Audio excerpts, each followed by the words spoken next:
2021년 마지막 송년주일부터 그 다음 송구영신 예배를 드리고 2022년 새해를 시작하는 신년주일까지 우리가 읽은 본문 출애굽기 14장에 있는 내용을 가지고 제가 시리즈로 설교를 했었습니다. 그런데 다시 한번 또 그 중에 중심이 되는 오늘 본문을 다시 또 살펴보려고 합니다. 이유가 어디 있느냐? 사실 이 본문은 우리의 인생을 해석하고 그리고 또 우리가 이 땅에서 하나님의 뜻을 따라 살아가는데 굉장히 중요한 본문입니다. 바로 그래서 이스라엘 백성들은 이 본문 유월절과 관련된 이 본문을요, 그들은 1년에 한 번씩 같이 읽고 이것을 아버지가 자녀들에게 알려주면서 해마다 이 본문을 가지고 자기들의 삶들을 다시금 계획하고 설계하는 일들을 합니다.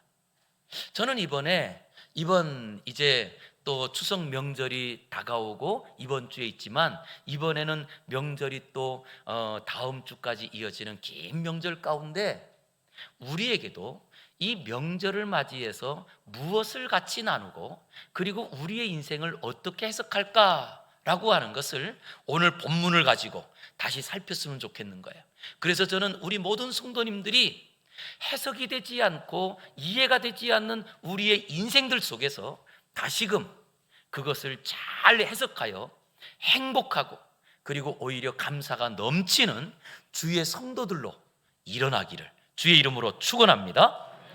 자, 그랬더니 오늘 우리가 읽은 본문은요, 먼저 이스라엘 백성들이 지금으로부터 약 3300년 그 전에 그때에 이스라엘 민족이 애굽 땅에서 400년 넘게 노예로 살던 중에서 그 노예 생활이 이제는 완전히 그들에게 습관이 되었고 그리고 이제는 그 노예 생활로 끝날 줄 알았던 그의 인생들을 하나님의 큰 능력과 그리고 하나님의 큰 기사로 그들을 그 땅에서 건져줍니다.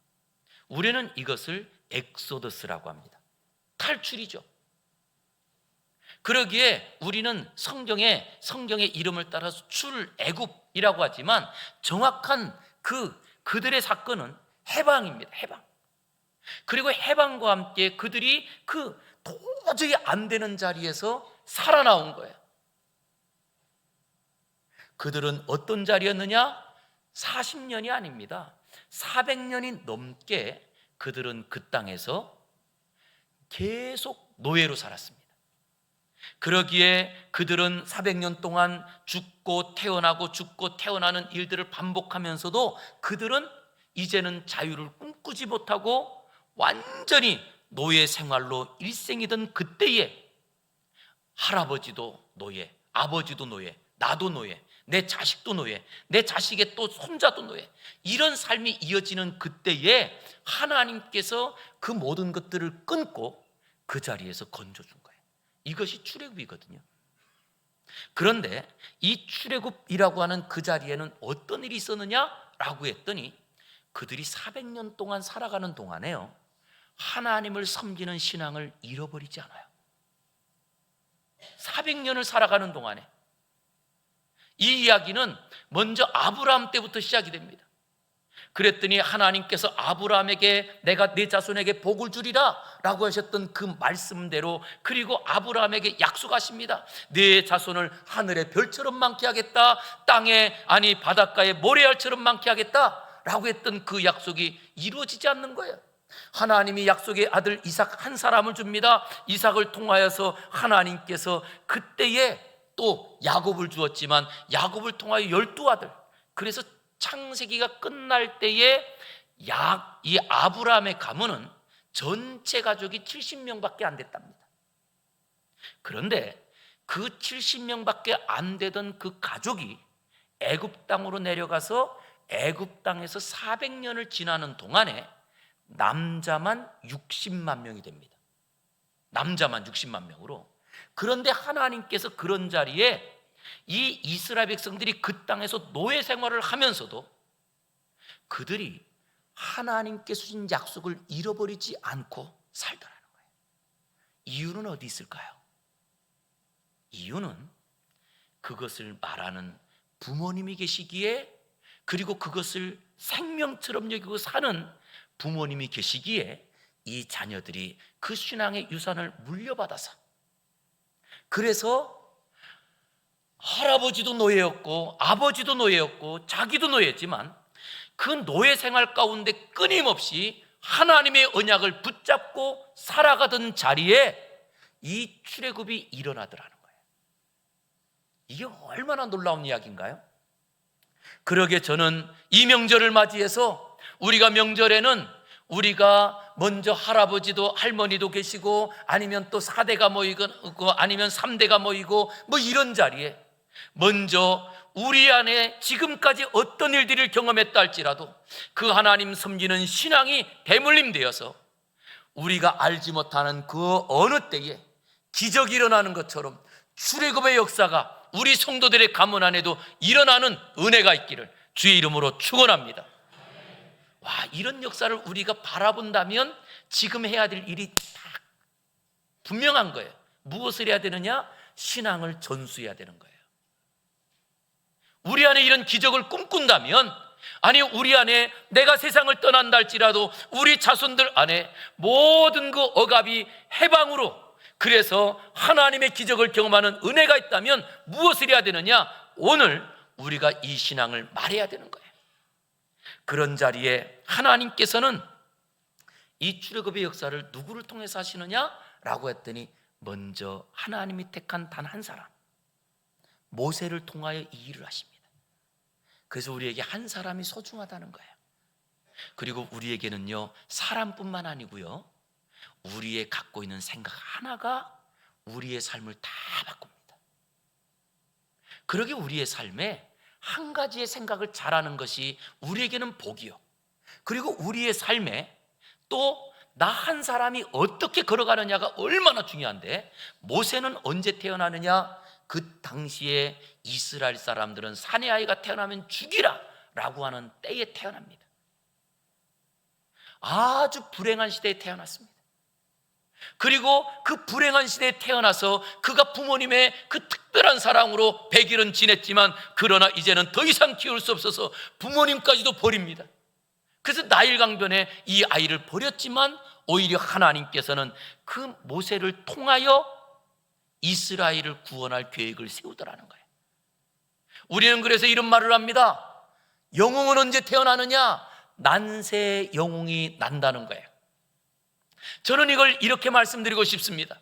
우리 성도들의 모든 신앙의 그 놀라운 은혜는 언제 나타나느냐? 우리가 어려울 때 진가가 나타나게 돼 있는 거예요. 지금이 어쩌면 코로나를 지나면서 코로나 때보다도 더 어렵다고 합니다. 아니, 그리고 우리가 겪었던 또 예전에 IMF 때보다도 경제가 더 어렵다고 합니다. 그러나 오히려 이때가 모세를 통하여 이스라엘을 그 땅에서 건졌던 것처럼 이때가 바로 하나님의 구원의 때요, 하나님의 은혜를 경험할 기회라는 것을 믿으시기 바랍니다. 그래서 우리 사랑하는 성도님들에게 우리가 어떤 눈으로 보고 어떻게 해석하느냐, 이게 굉장히 중요한 거예요. 그런 자리에 하나님께서는 모세를 통하여서 이스라엘 백성들을 건질 때 이야기입니다. 그때 그가 왕궁에서 40년을 지내고 누명을 쓰고, 아니 그가 살인을 저질렀기 때문에 도망자가 되어서 외톨이로 40년 동안 홀로 살며 홀로 사는 것이 다 준비되었을 그때 하나님께서는 이 모세를 바로왕에게 보냅니다. 그리고 바로왕에게 가서 이 모세가 하나님의 백성들을 다 예배할 수 있도록 내보내달라. 보내주었을까요? 안 보냈죠. 그럴 때 있는 이야기입니다. 오늘 이야기는.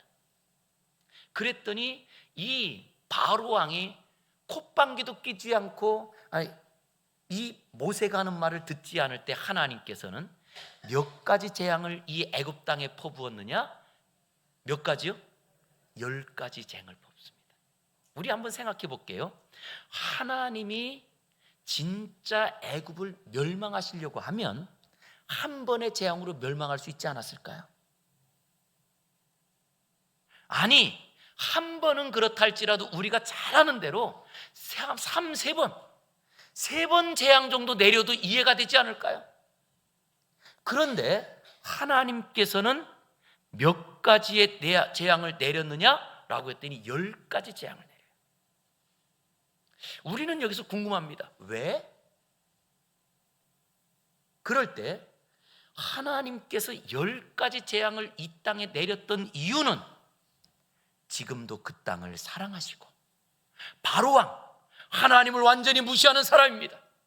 그리고 하나님을 섬기지 않는 그 애굽 백성들을 하나님께서 하나님이 진짜 살아계신 신이요, 그리고 그들이 돌아올 기회를 지금도 주시기에 하나님께서는 10번이나 참고 기다리시더라는 거예요.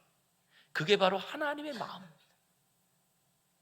저는 이 시간에 먼저 우리가 이 땅을 살아가면서 우리의 삶에 어떤 일을 만난다 할지라도 하나님께서 10번이나 참으시면서 10가지의 재앙을 그 땅에 퍼부으면서도 그 땅을 진멸할 생각이 아니라 그 땅 백성들을 살릴 생각을 하셨던 것처럼 우리 모두의 삶 가운데도 많은 사람들에게 고통을 주고 아니면 모든 사람들을 미워하고 그리고 멸망의 자리로 가는 사람들이 아니라 어떤 고난의 자리에도 살 것을 기억하고 다른 사람들을 격려하고 일으키는 하나님의 자녀가 저와 여러분 되기를 주의 이름으로 축복합니다. 그래서 우리에게는요, 하나님의 자녀로서 하나님의 마음을 이해하는 것이 필요합니다. 거기에 하나님께서는 이스라엘 백성들에게는 어떤 이해할까요? 이것은 10가지의 재앙을 통하여서 이스라엘 백성들에게 어떻게 구원의 역사가 이루어지는지 보라는 거예요. 어떻게? 그랬더니 구원의 역사 안에 이스라엘 백성들이 할 일은 아무것도 없습니다. 10가지 재앙이 퍼붓는 그 자리에 이스라엘 백성들이 한 일은 아무것도 없지만 하나님께서는 10가지 재앙 가운데 이스라엘 백성들은 보호하세요. 그리고 이것을 가지고 우리에게 알려줍니다. 하나님의 사람들이 이 땅을 살아가는 자리에 어떤 재앙과 같은 일들이 벌어진다 할지라도 하나님의 사람은 하나님이 지킨다는 것을 믿으시기 바랍니다. 그래서 우리에게 해석하는 것이 중요해요. 그 해석을 하지 않고 그냥 그대로 있는 사건들을 그냥 오는 대로 받았더니 결국 내 신앙을 다 잃어버리게 됩니다. 그럴 때 우리가 다시 한번 하나 생각해 보겠습니다.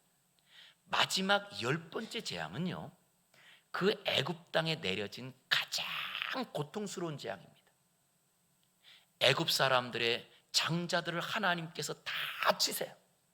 아니, 장자만 치는 것이 아니라 그 집에 키우는 가축들의 첫 번째 난 새끼들을 하나님께서 다 치셨습니다.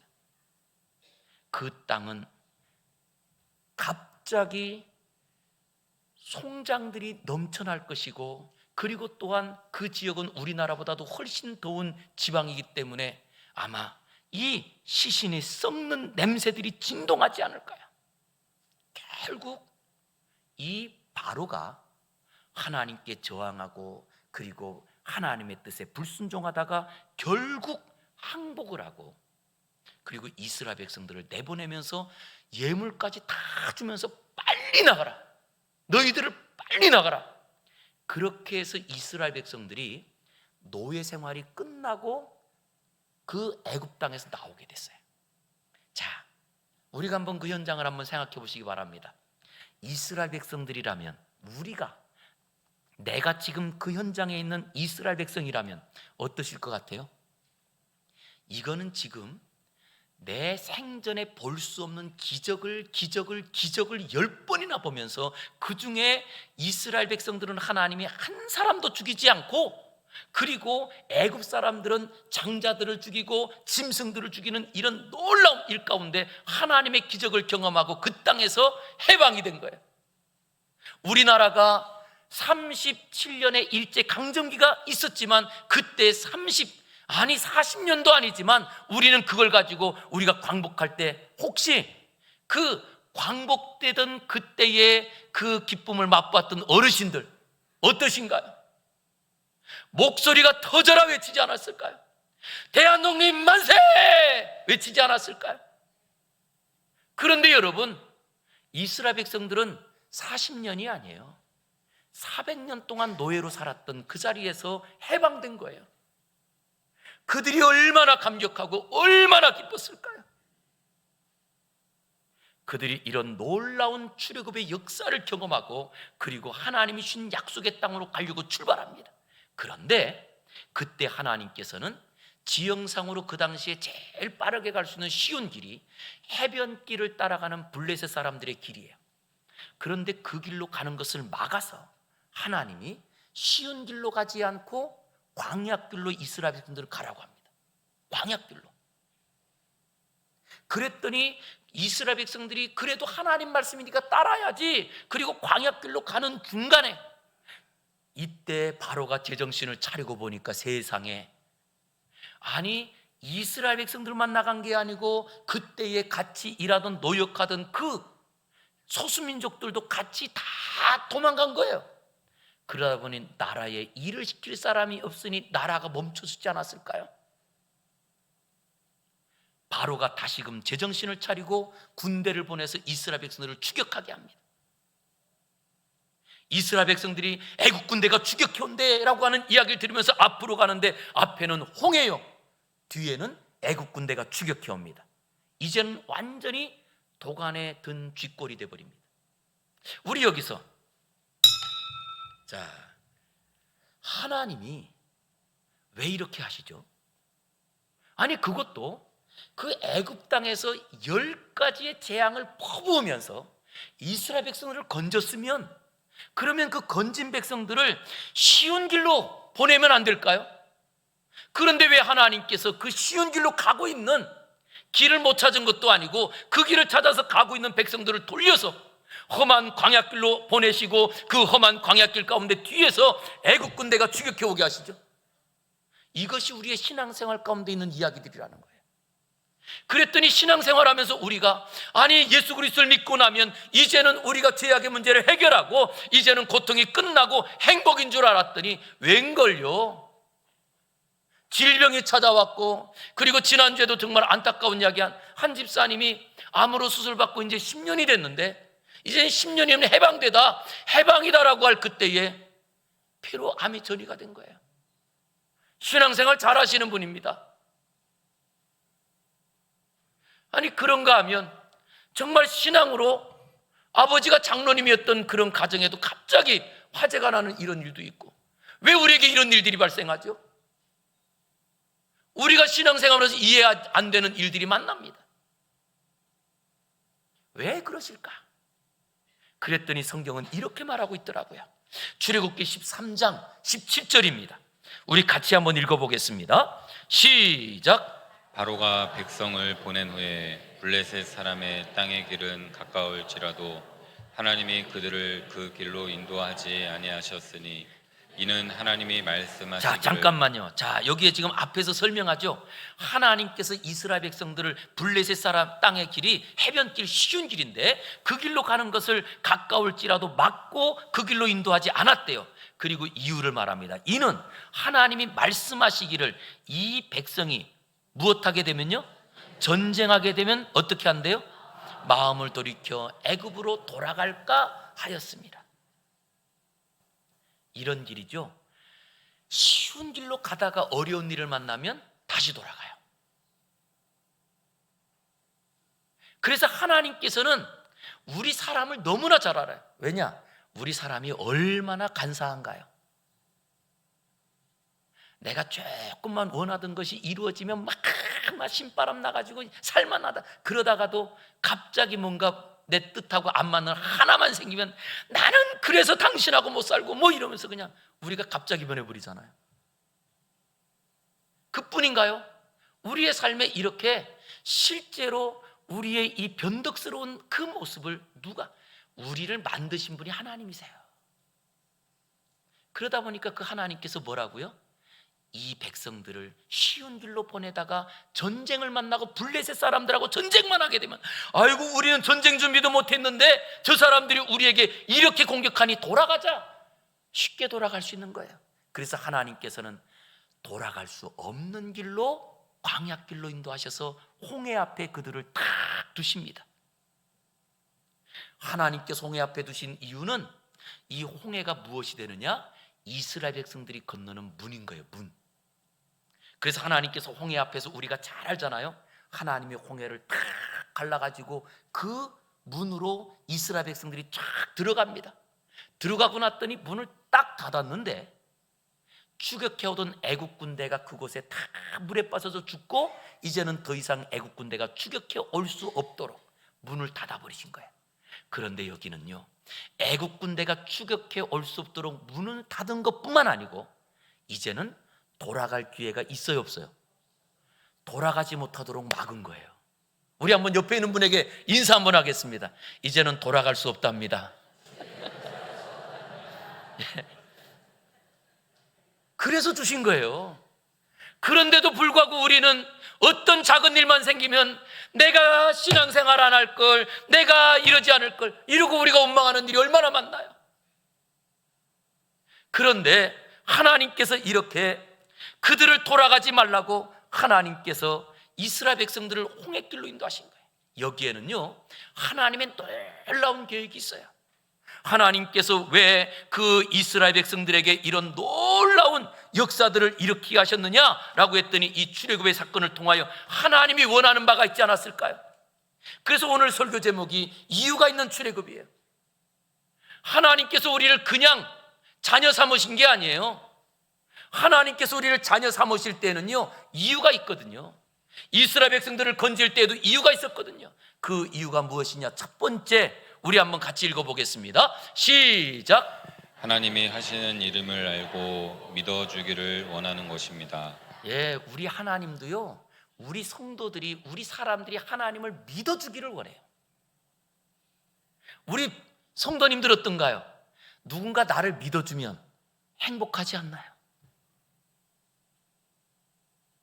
그것처럼 우리 하나님께서는 무엇하길 원하시느냐? 이 모든 일이 지금까지 그들이 애굽 땅에서 살다가 애굽 땅에서 나온 것도 하나님의 일이요, 그리고 그 하나님께서 이렇게 우리의 삶에 어려움 주는 것 같지만 해결하시는 분이 하나님이요, 우리가 이제는 더 이상 나갈 수 없는 자리에 홍해를 여신 분도 하나님이라는 것을 그들이 알고 하나님을 믿어주기를 원하는 거예요. 이것이 바로 우리 부모님들의 마음인 것 같습니다. 그래서 우리 부모님들은 어떤가요? 자녀들이 우리 부모님을 정말 신뢰하고 믿고 그랬으면 행복할 거잖아요.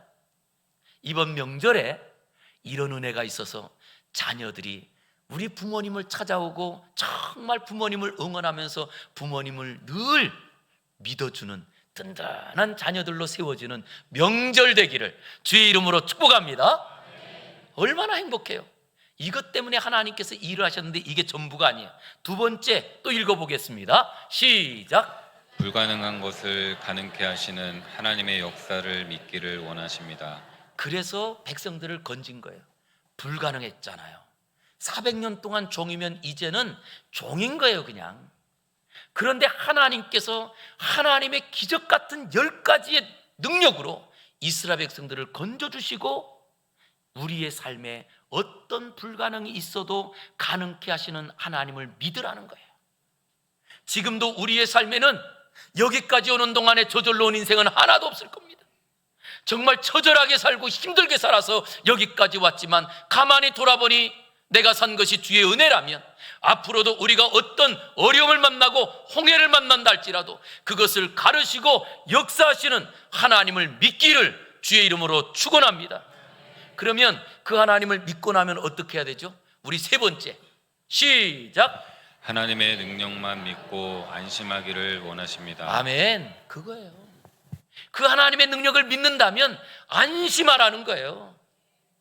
작은 일 생겼다고 호들갑 떨고 아니면 또 그것 때문에 뭐 마음을 그냥 팍 해서 나는 저 사람 안 봐, 평생 안 봐, 이러지 말고, 예? 안심하라는 거예요.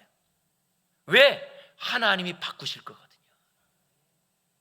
그러기에 이 출애굽을 통하여서 하나님의 능력만 믿고 안심하기를 원하며 마지막으로 어떤 시험이 와도 어떻게 한다고요? 자, 어떤 시험이 와도 어떻게 해요?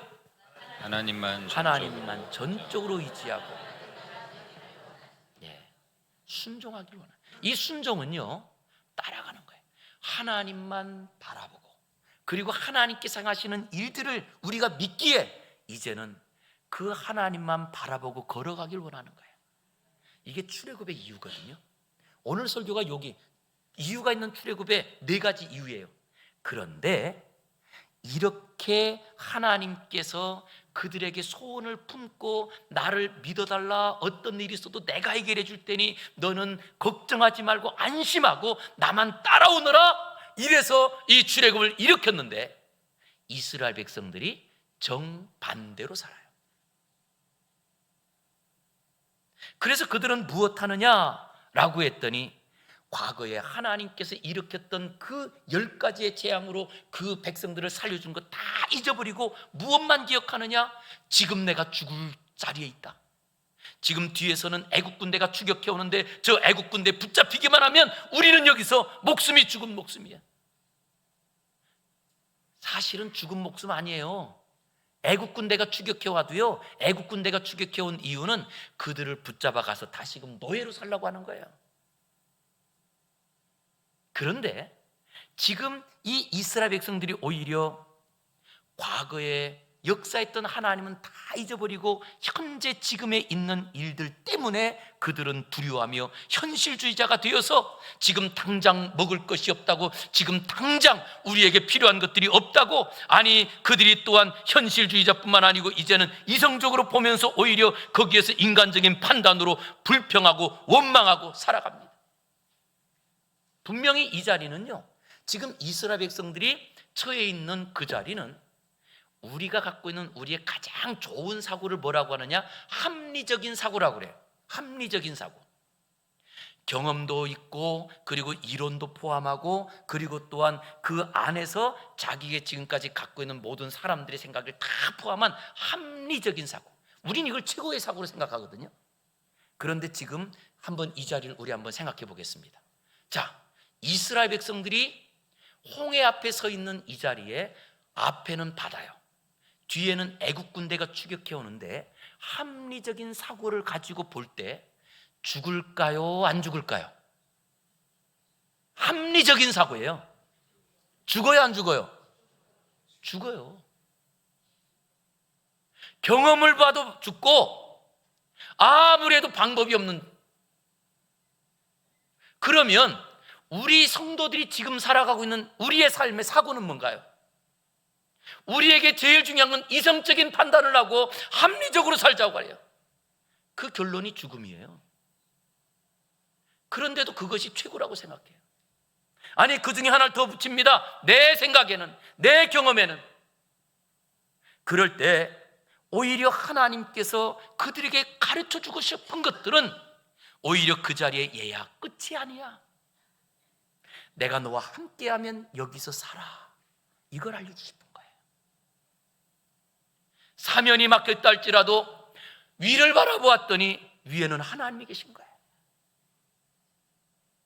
저는 이 시간에 우리 사랑하는 성도님들이 이 출애굽에 대한 이 사건을 기억하면서 우리의 갖고 있는 경험과 아니면 우리의 어떤 합리적인 것들을 떠나서 신앙으로 생각하는 성도가 되기를 주의 이름으로 축원합니다.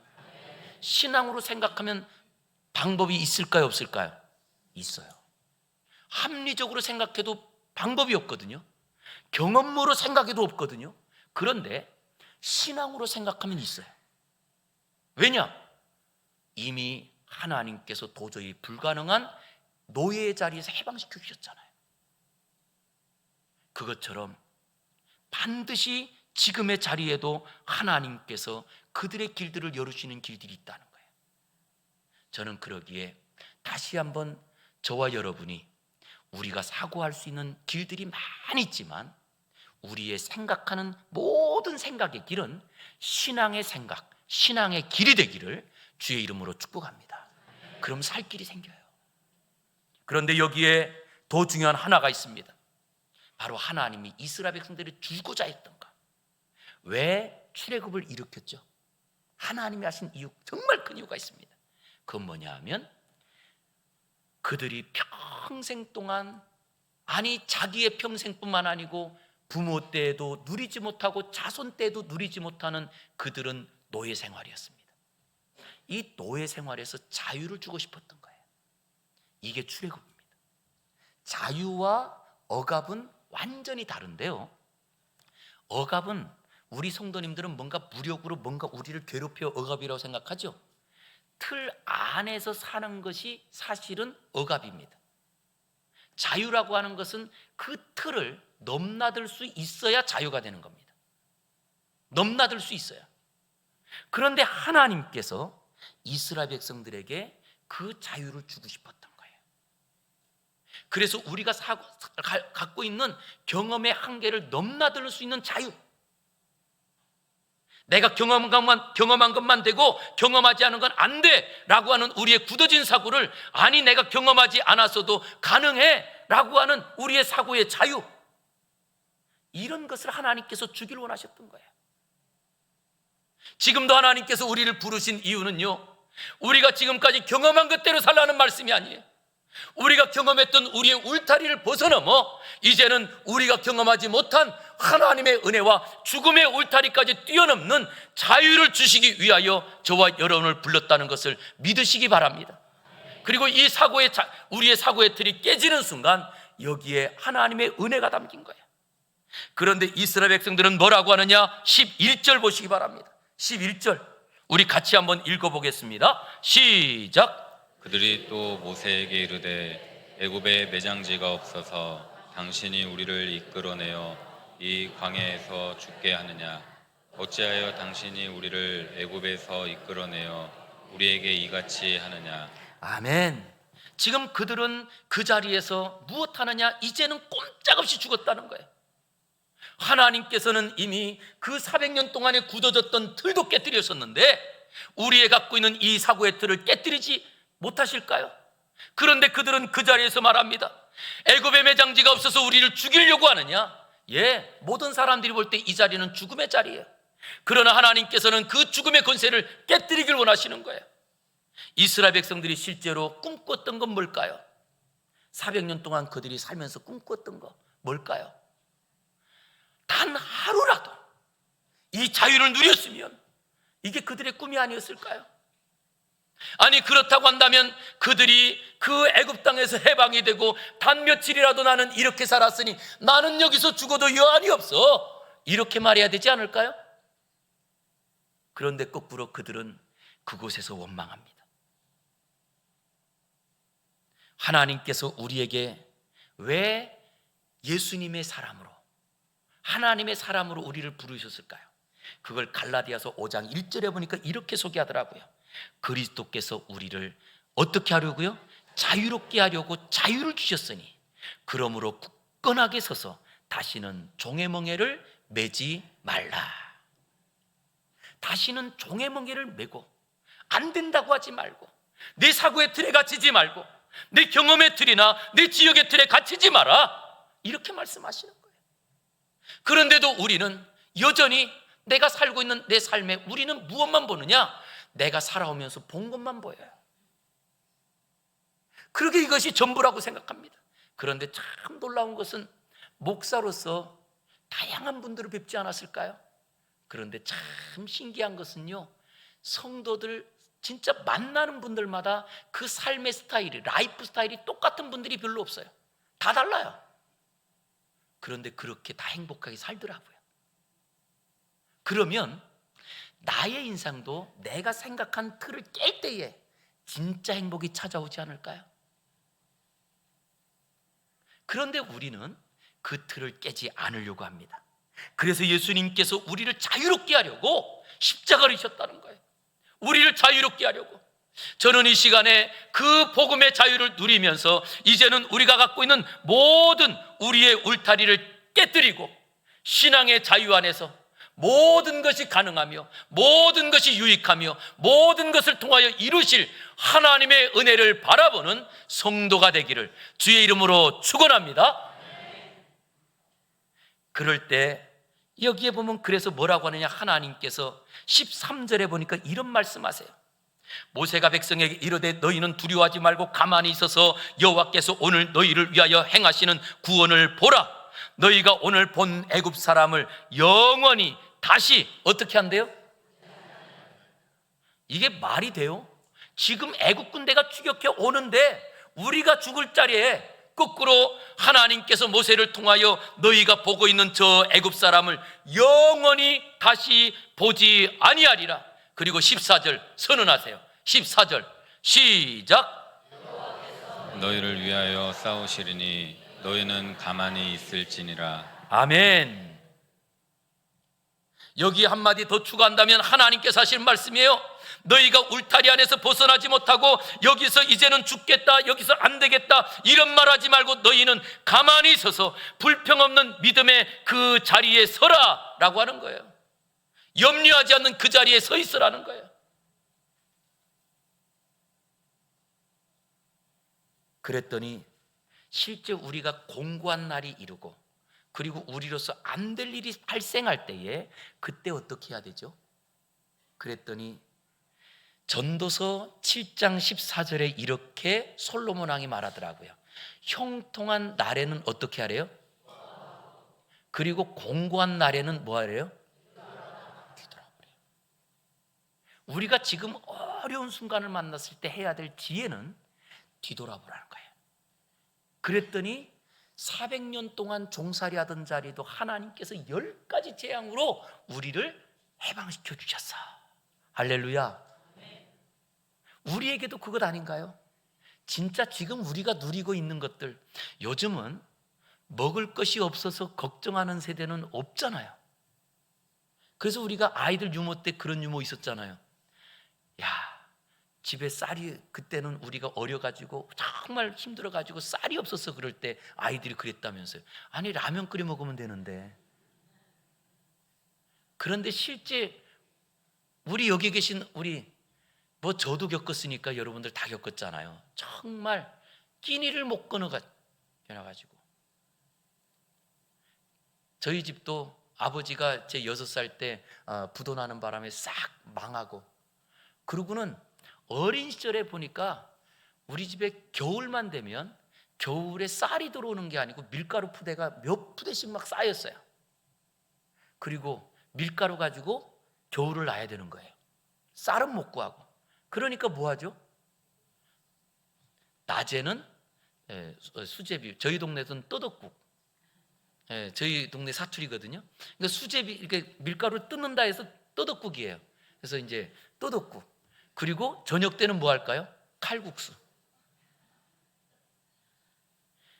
그거를 제 어린 적에 겨울이면 그냥 낮에는 수제비, 그리고 저녁 때는 칼국수, 이렇게 먹었던 기억도 나요. 우리가 그 시절을 기억만 하면 지금이 얼마나 행복해요. 그래서 성경은 말합니다. 곤고한 날에는 뒤를 돌아보아라 라고 말하는 거예요. 그때 우리가 할 것은 공고한 날에 불평하고 짜증내는 게 아니라는 거예요. 그래서 전도서 12장 1절은 또 말합니다. 곤고한 날이 이르기 전에, 아무 낙이 없다고 할 해가 이르기 전에 너의 누구를 기억하라고요?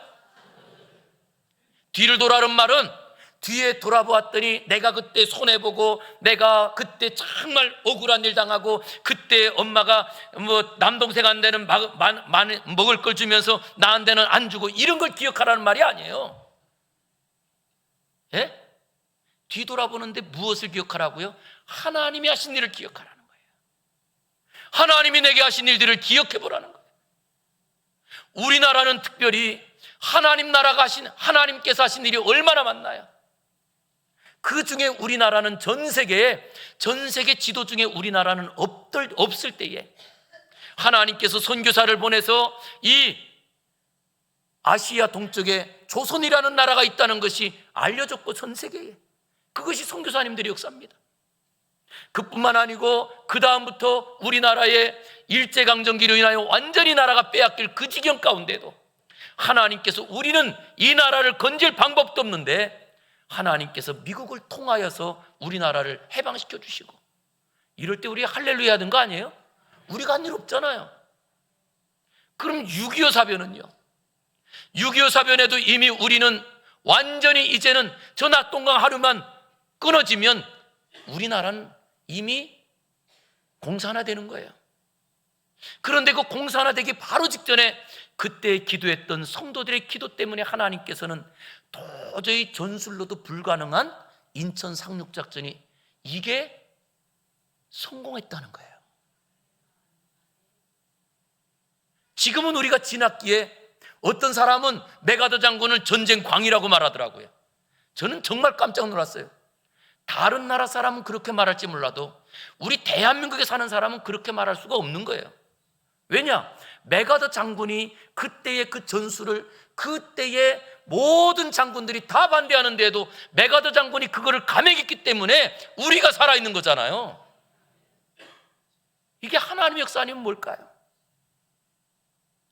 그리고 그 다음 전쟁 후에 폐허가 된 나라, 지난주에도 목사님들 몇 분하고 얘기하다 보니까 우리 이제 춘천 쪽에 우리가 이제 점심 식사를 하다 보니까 춘천 중간 가다 보니까 건빵을 팔더라고요. 건빵 한 푸대 해가지고 뭐 한 푸대에 10,000원 뭐 이렇게 해서 싸다 그러는데 저는 건빵을 먹기가 싫어요.